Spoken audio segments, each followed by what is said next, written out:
Kaya, yun nga, na ano lang, it's just unfortunate na nasasanitize yung kanilang agenda because of the well-meaning personalities na nangunguna dito sa issue na ito. Sana hindi nga magpagamit. Was it important, kasi ito yung ginagawa ko na, was it important to always put the caveat na, okay, ito yung mga concerns natin, X, Y, Z, pero of course, wag natin kalimutan yung Mary Grace Piatos, wag natin kalimutan yung budget ni Digong. Hindi ba dapat ganun sana yung approach ng ating mga kaibigan? Just to be, yun yung parang judicious approach, no? Kasi yun nga, obviously everyone has a right to criticize, and I think there are things to really criticize about this administration. But then again, feeling ko lang kasi nawawala na yung caveat. And at the same time, Senator, I think political momentum also matters, right? Kasi cornered ng mga Dutertes just a few weeks ago as we were heading into the holiday season. But now, parang may second wind sila. And part of that second wind is, of course, again, no surprise, we saw this coming, yung so-called peace rally, million strong. I don't know how they calculated 1,287,861, whatever. But I think people should have received the message what's going on here, right? That this what's happening here is that you're trying to change the momentum, if not intimidate those people who want to hold Sara Duterte accountable. What do you have to say, by the way, about the peace rally? Do you think that had the chilling effect, or do you think at the very least that should have made some of our friends a little bit more judicious? Na wait, parang I think we know what's going on here, right? Na pinapalitan yung narratives, grand narratives, and diskurso sa ating politika. I mean, these are the things we have been warning since last year pa, di ba? I'm totally unshocked, but I'm still wondering, like, bakit ganyan? Bakit ganito tayo ngayon? Why are we, bakit parang we're just going with the bamboo, right? Whichever direction of the wind goes. And it's like the opposition is easily being split between different sides. And ikaw, first of all, what is your take on that, Senator, in the so-called peace Okay. rally and the effect? Siguro unahin ko muna, Richard, yung sinabi mong kailangan magbigay ng caveat. Ang problema kasi rito, pag may propaganda operations na at play, iko-quote ka out of context. Itong part lang na ito ang ikukuhanin sa'yo, and they will use that, they will take advantage of that to the hilt, di ba? Na itong sinabi ni ito yung sinabi ni ganito na hindi identified sa kanila. So nga naman, yung mga nasa gitna, medyo nasa sway sila, akala nila talaga legitimate at na-amplify nila ito much more than the normal news items. Kasi they can amplify a small issue, a small statement eh. So yun ang no amount of caveat will be able to change that. Ang pinakaano sana dito is take a pause.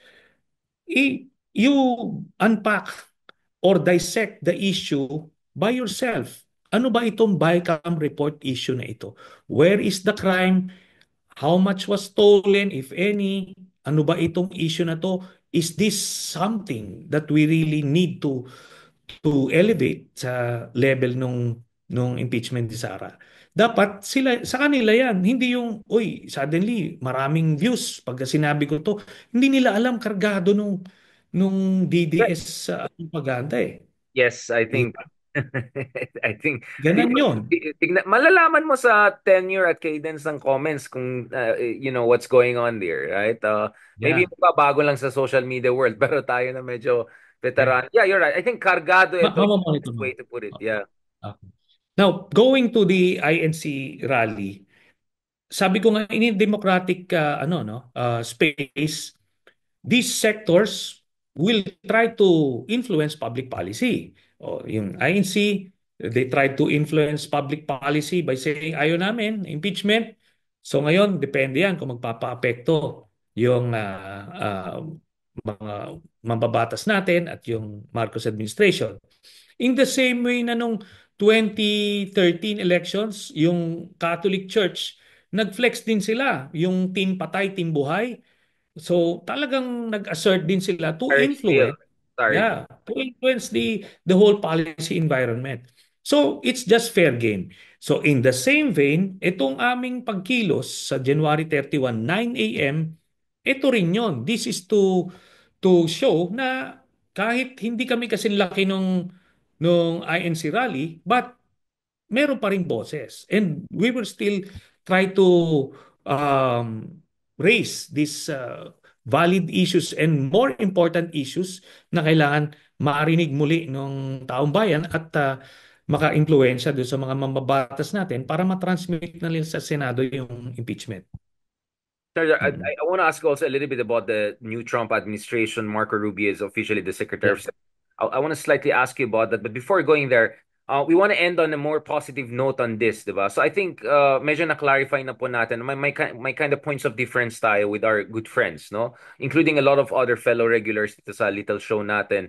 Um, but the message we want in Friday is some sort of a unity, right? Na lahat naman tayo, whether actually never Marcos ka or never Duterte, whatever, ang gusto lang natin never trapo, right? We don't want dictatorship, we don't want corruption.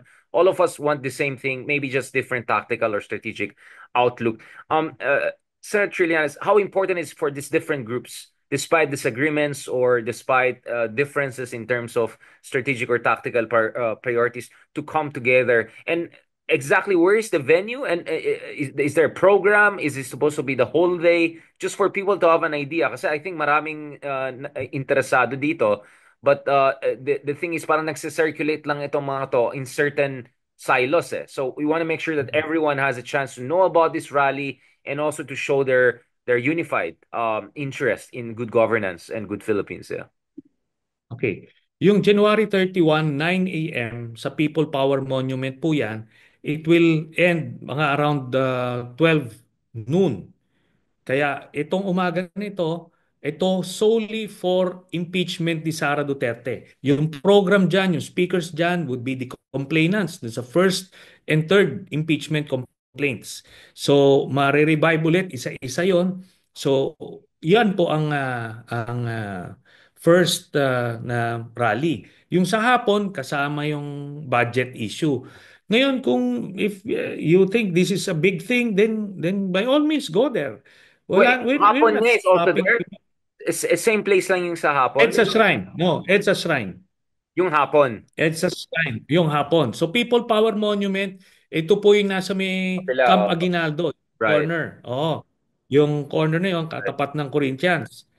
So yung EDSA Shrine, yung sa may church, yung may Uh, Blessed Virgin Mary. it's a whole Oo. day event. Ngayon, It's a whole day event then. Yeah. yung sa EDSA Shrine, sa I hapon mean, if sila. put them together, it's a whole day event, isn't it? Yeah, Essentially, yeah. of Oh. third, fourth Then yung opposition. Yeah. Then yung Makabayan Block, I think will also have their own rally. Either, I think, Liwasang Bonifacio. So in the afternoon din yon. Kaya ano to, mas maganda nga ito. Makikita nila na disparate groups but ang common call dito is impeach Sara. Di ba? Oh, kung mag-resonate man yung budget, which I doubt, ano, kasi sabi ko nga, that budget issue, that BICAM issue is so complicated. At the end of the day, hindi nila masabi what the crime is eh. Magkano yung ninakaw? Wala eh. It's procedure ng Senado. Eh, sabi ko, talo kayo dyan kasi hindi pakikialaman ng Supreme Court yung proseso ng Senado. And just to be clear, at least the difference here is that yung peace rally was a bit ambivalent. Like we agree with the president to disagree with like at least ito, klarong-klaro what Yeah. people want, no, which is accountability on something that the Quadcom hearings, among others, exposed. And these Quadcom hearings were composed of many people from different sides, not to mention also Risa cross-examining ano yung mga book projects ni Sarah, yung libro niya. Ating Yeah. kaibigan niya, yung mga ganun. All right. So again, it's just a good reminder for people on that front. Now, on the last part of our discussion, Senator, well, actually, I have to also ask about it. So, eto na, patapos Chinese New Year na tayo, kung Choy. Um, So what I'm hearing is that either baka mahabol pa before election yung impeachment proceeding from essentially from Congress, i-transmit sa Senate, but no one Mhm. is under the illusion that they will be voting until after election, something that you have been talking about last year pa. So the scenario you've been talking about since last year pa, mukhang yun yung most realistic scenario. But to a certain degree, it could also be a now or never situation, right? Kasi kung sumablay itong impeachment na yan, hindi ka na pwede mag-file ulit until another year, right? So you just have to Yes. drag it until the right conditions are there and then push it to the next level, right? So could you just lay out the, I don't want to use the word blueprint because I'm on conspiracy, but the mechanics just in case. Okay. So ngayon, Richard, there are three scenarios. One is ibabasura yung impeachment complaints. Pangalawa is itatransmit itong impeachment complaint before the elections, whether February man yan or anytime during the campaign period, para sisimulan yung trial nitong Senado na ito. Tapos, or itatransmit ito just before matapos yung Kongreso. Itatransmit ito sa Senado para yung next set of senators na ang maglilitis nito sa next Congress.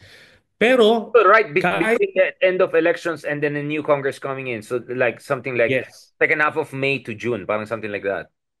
Oh, yeah. So meron pa kasing 6 session days yan after the elections. So magre-resume yan. So pwedeng i-transmit doon sa period na yon para diretso sa Senado. Ang Senado is a continuing body. The impeachment process is a continuing process. This is a quasi-judicial process. Ina-adapt niya yung proseso sa judiciary na kunyari, yung sa Sandigan Bayan, pag nag-retire yung isang justice sa 3 justices, pag may na-appoint na bago, hindi yan magre-reset na ulitin, presentation, no. Magbabackread siya para makahabol siya. So ngayon, kung i-transmit naman ito during the campaign period or just before the campaign period at masimulan yung trial, kahit hindi matapos yan ng term, kunyari June 30, tapos na yung term ng 12 senators, mag-spill over yan, magpapalit lang yung mga senator judges na mawawala, papalitan ng mga bago, then tutuloy yung impeachment process, impeachment trial, um, kung saan siya natapos nung nakaraang kongreso. Kumbaga, ano yan maliwanag sa Constitution that you can only terminate an impeachment process in either of two ways. First, sa plenaryo na pagbobotohan siya na ibabasura siya. Okay. Pangalawa is a verdict at the end of the impeachment trial. Okay. Ngayon, ang isang sub-level noon is kung prior to the verdict, nag-resign yung akusado, in this case, the Vice President, kung mag-resign siya, so effectively, remove na siya, so magiging moot na yung verdict. So, yun lang yung mga paraan paano ma-terminate ang impeachment process. Wala yung sinasabi na pagka nahinto, tapos na yung Kongreso ay parang mga legislation, magbaback to zero.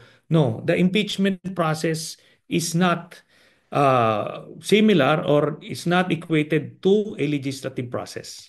So pwede mo ibangko and then push it at the right moment. Hindi siya termination kasi walang final verdict Yes. by senator judges nor a vote down or thumb down by the plenary in the Congress. So that's why it's also so your sense is malabo na ma-junk ito or ma-terminate ito, pero malabo rin na mapasa ito before or during election. So most likely we're looking at the next Congress to see how this is going. Which means it's important we get the right people into the Congress, right? And the Senate Yes.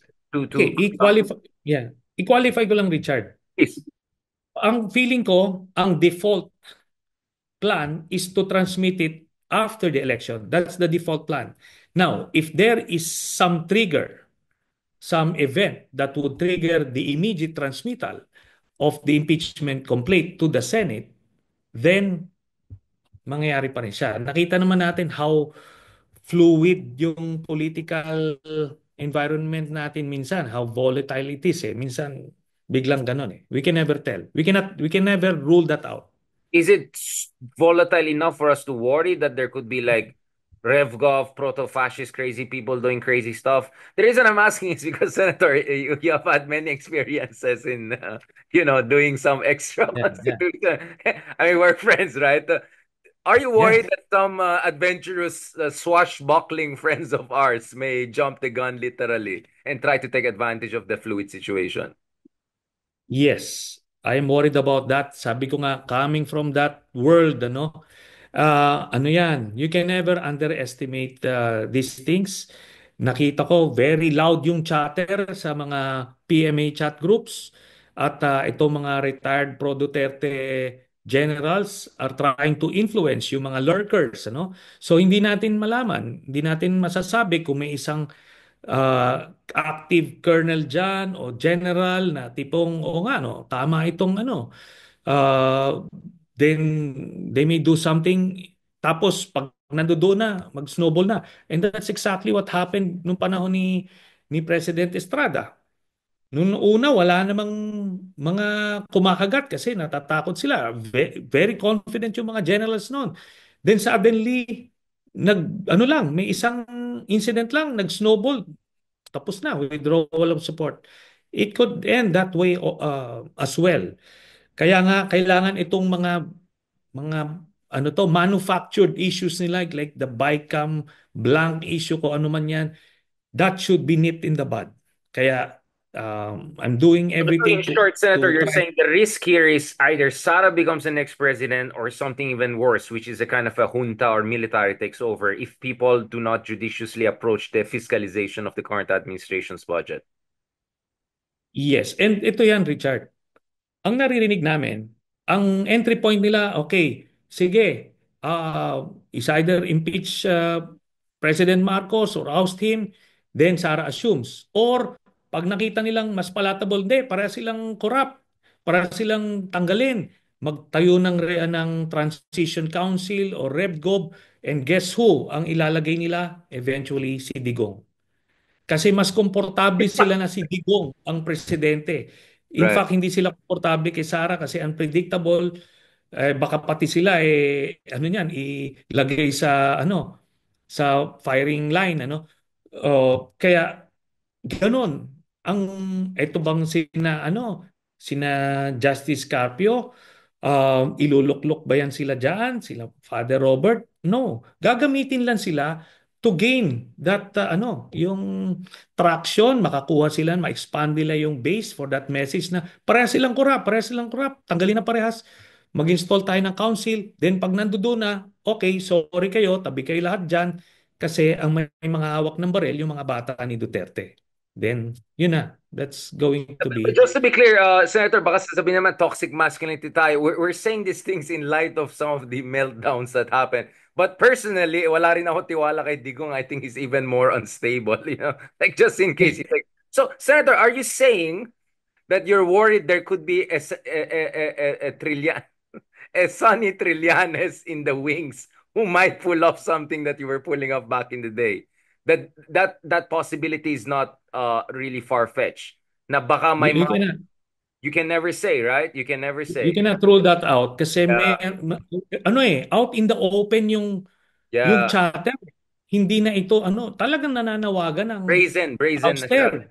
Oo, Yeah, auster ang brazen. nananawagan sila using the budget issue, which they themselves do not understand, na parang suddenly ito na yung casus belli natin. Ito na. Grabe na. So nakikita natin yon. And very, very dangerous yan. Kaya nga, itong ating mga kaibigan, hopefully, ma-realize nila na hindi natin sinasabi na pro Duterte sila. But, sumusukob sa kanila eh. Sinasanitize yung mga plot nitong Maka Duterte. But if Mm. there's one thing we have to say, so thank you so much, Senator Trinas, for clarifying that. Kasi parang last year we were not as worried.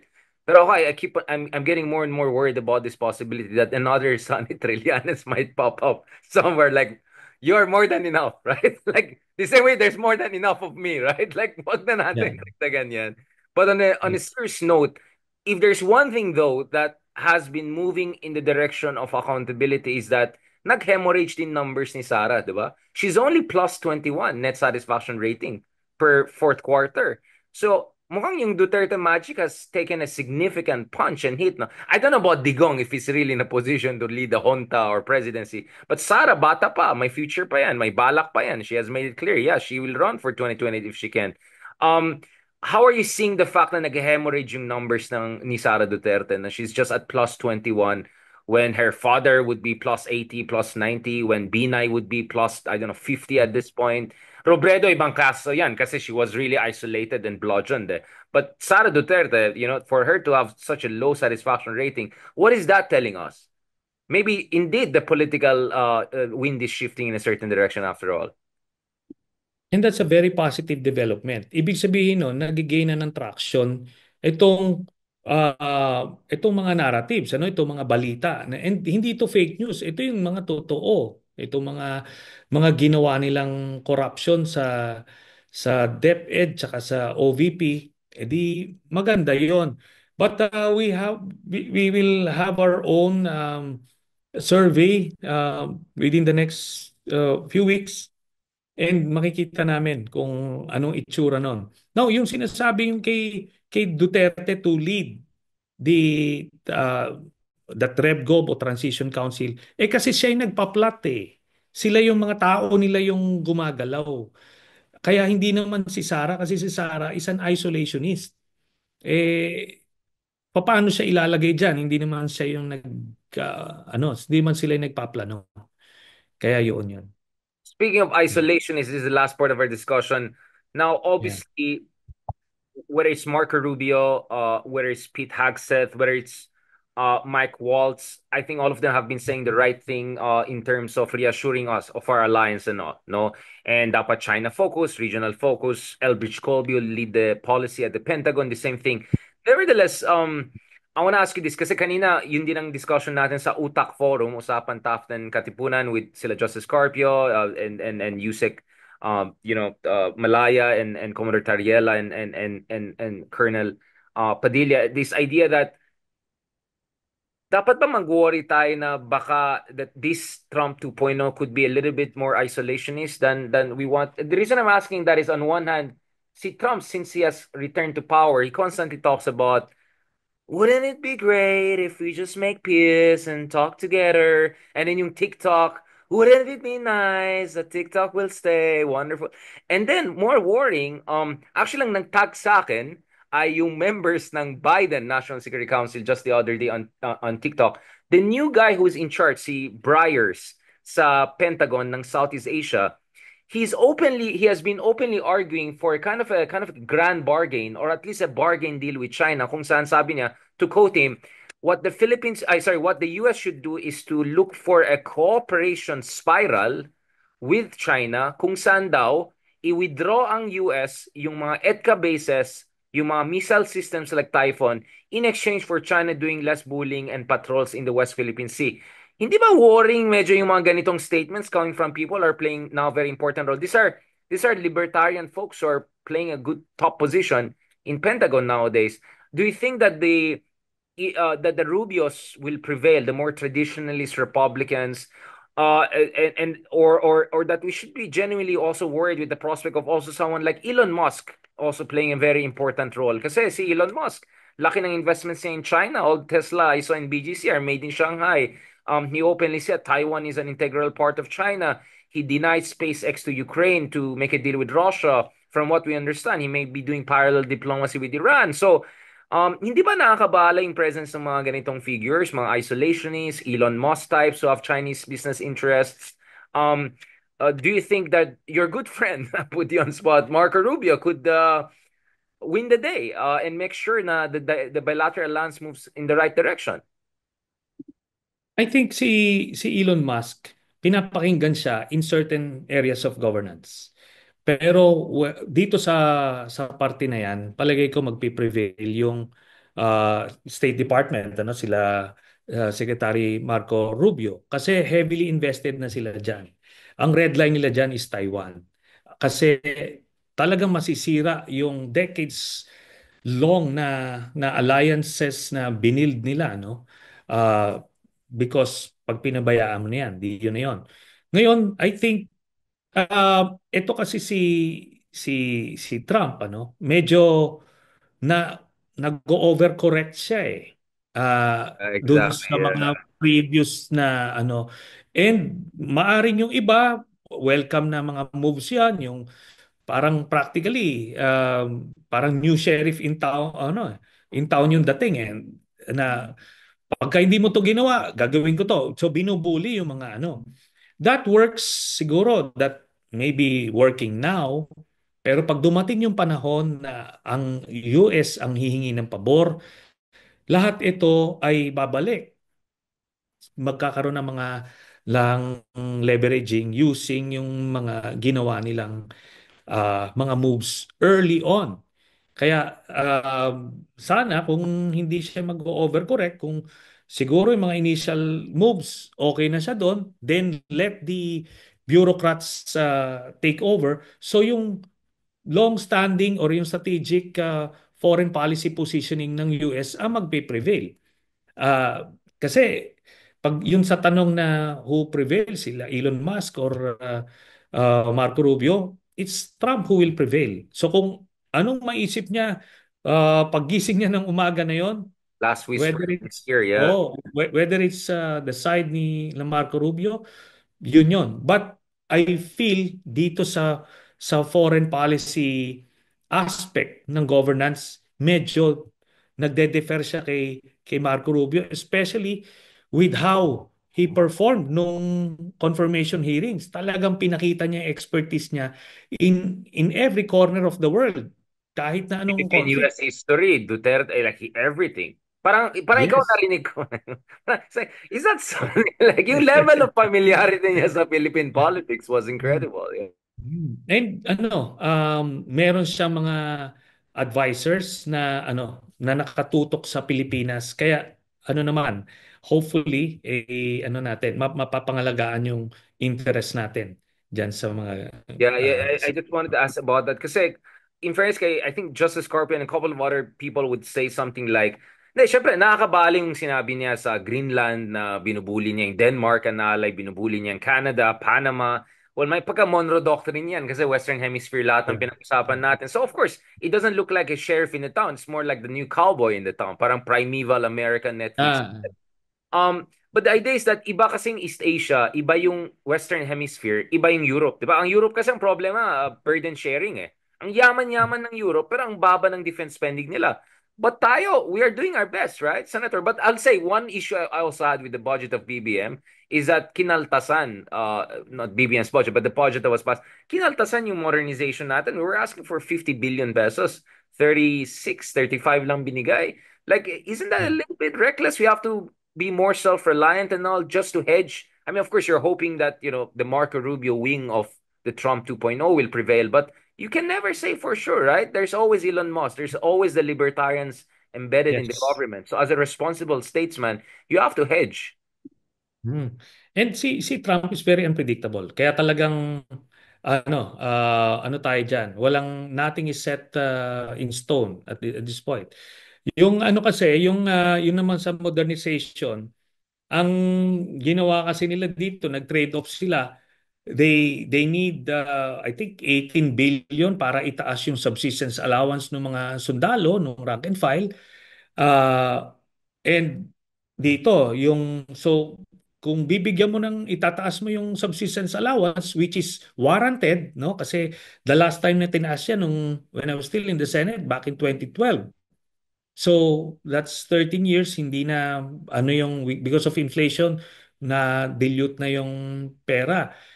So yun ang prioritize. Ngayon, unfortunately, kailangan kukuhanin sa defense budget din, and ito yun, yung sa modernization. But yung sinasabi mo kanina about yung sa defense spending, hindi kasi tayo pwede ma-equate doon sa EU because the EU countries mostly are developed countries. Yeah. At talagang they can afford it. So talagang And may sila, war sila. They have a Ukraine war. They should pitch in. Oo.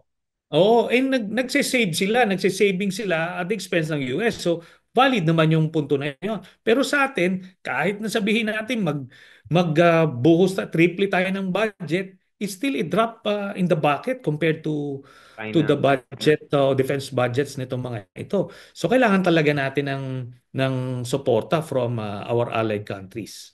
Um, Yeah. uh, just last point in this thing. Sorry, Sonny, ang dami parang natambak.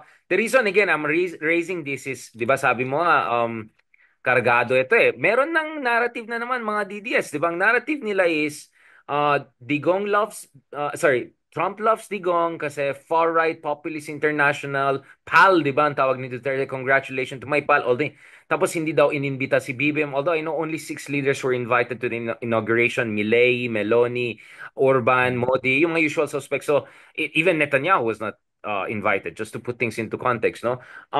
So, meron kasing linya. So, inauna ko kasi pinipreempt ko yung narrative nila. Ang narrative nila is, Trump will throw BBM under the bus kasi si BBM ay masyado nag-Biden at Trump loves Duterte and Trump will cut a deal with China. Constantly yun ang nakikita ko narrative. Kaya gusto ko tong discussion na to because we want to show to the Filipino people is that hindi naman tayo nag wishful thinking dito. And at the same time, may bipartisan consensus also in terms of the bilateral lines, meaning both Republicans and Democrats are the reason I'm also raising this is because some are making a big point out of this 90-day freeze sa US aid. Sa pagkaalam ko, this doesn't affect humanitarian aid. And kanina umaga nung kausap kong National Security Council and all dun sa UTAC Forum, sabi nila hindi rin apektado yung defense aid. Ang apektado lang talaga dito yung US aid.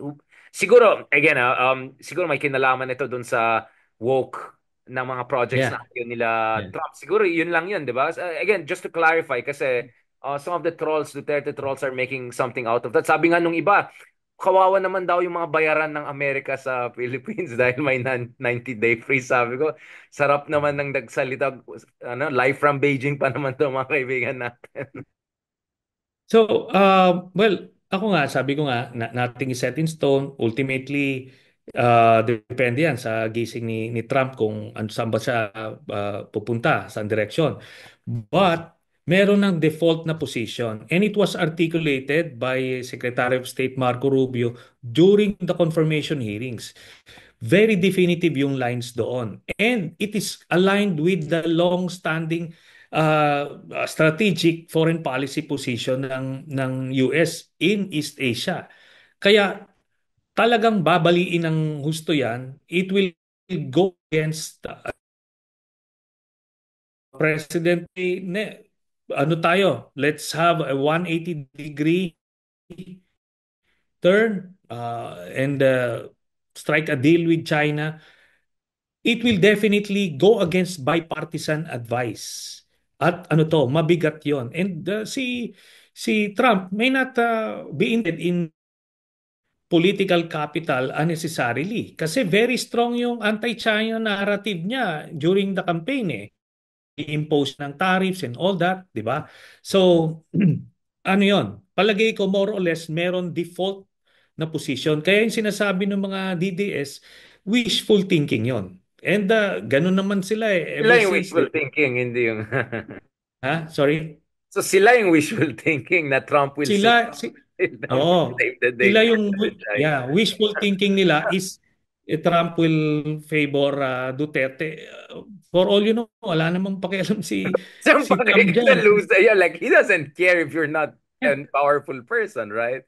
So I just Oo, so, yeah. Ano lang, pinapa-high moral lang nila yung sarili nila kasi alam mo na, walang ano eh, no good news for them lately. So they need to create something, 'di ba? Para lang ano nila. medyo kailangan But walang basis 'yon at all. medyo kailangan ng fentanyl dopamine ano. This is really last point. Senator, how is the campaign going in Caloocan? And again, how can people follow you and support you? People who are also invested in your race. I know parang ang pangit kasi ang dating pa. Ang dami natin pinag-usapan around the world. And oh, by the way, tumatakbo ka rin ng mayor ng Caloocan. Kamusta naman dyan? And paano pwede tumulong o mag-volunteer ang mga kaibigan natin na who believe in your brand of good governance and decisive leadership, which is what I really appreciate about you, Sonny. Well, salamat Richard. The campaign is doing well, no? Kasi wala pa naman to. Actually, this is pre-campaign, but very very good yung reception and we have both informal and formal surveys showing na practically tabla na yung laban.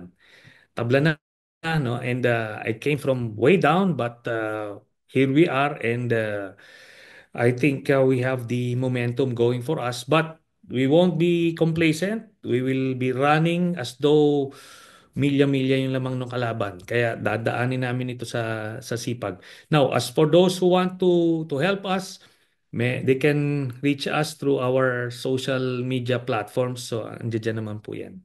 Yan. Hindi naman kayo mag-RevGov, Mayor, just in case. Sabi niya, baka mamaya magkukuyan si Trillanes sa City Hall sa Caloocan. Well, good Yeah. friends stab you in the front, so I just had to spell this out, Senator. Kasi may mga nagsabi, Y- naku, pag di Yeah. nanalo, baka magkukuyan sa Caloocan. So, Well, sabi ko, we've always respected the will of the majority, no? Ever since I became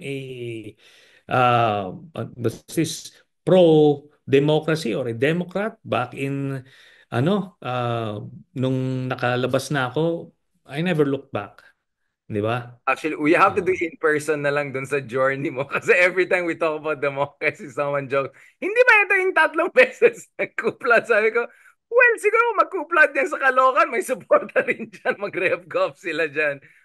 And so, may hmm. advice ka sa mga kaibigan natin na genuine opposition na siguro unwittingly naging enabler or unwittingly tinulungan yung propaganda machine, unfortunately, ng kabila. I think you have made your point also very clear that the greater evil or the threat to our constitutional order is really from the side we have been talking about.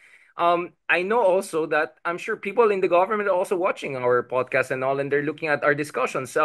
What is your advice to President Marcos? Si President Marcos sat down now and said, okay, ang dami yung satsat ni Richard, dami yung alam. Okay, anong gagawin natin ngayon? What should BBM do or what should he avoid doing in the coming months to make sure na hindi mangyari itong RevGov at hindi talagang i-weaponize at i-hijack ang mga Dutertes ang mga legitimate democratic exercise of scrutiny and budget fiscalization? Well, si Duterte kailangan i-turn over sa ICC. That's one. Pangalawa, i-impeach si Sara Duterte. Pangatlo, i-address yung mga legitimate concerns ng genuine opposition na kung ano man itong mga nakikita nilang misprioritization ng education sector and ayan, PhilHealth. So, i-correct yan. Kaya naman i-correct yan eh. Then, iwasan yung mga bulilyaso, mga unforced errors, ika nga. Then finally, kailangan nilang palakasin yung Communication. kanilang communications group. Kailangan front and center ito sa issue. Hindi dapat reactive. Kailangan pinapaliwanag. Kailangan na-anticipate nila where the propaganda machinery of the Dutertes are going and coming from. Di kailangan mako-contain nila kagad yon. Kasi nagiging reactive and passive even. Makita mo tong BICAM issue na ito, there is no cohesive or organized response. So it's just a one statement from Malacanang and that's it. Samantalang yung kalaban, sustained yung kanilang bira at iba't ibang talking heads ang ginagamit para makalat nila yung kanilang manufactured issue.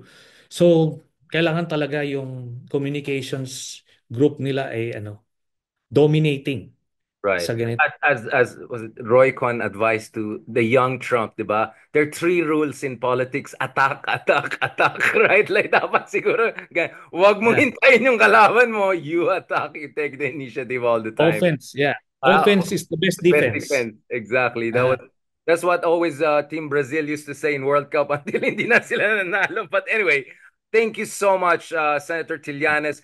Buti nga game ka, no? I mean, grabe din sabi ko, baka magkuyan no, but thank you so much. I know medyo mabigat na mga yeah. diskusyon nito. I hope people normal naman magkakaroon tayo ng disagreements. I mean, this is spirit of democracy, di ba? We can have same goals but different tactics, even sometimes different strategy. But we have so I hope people don't take it against you or against me or against some of us when we just emphasize certain points. So I really appreciate that, Senator Trillanes. And yes, you're correct.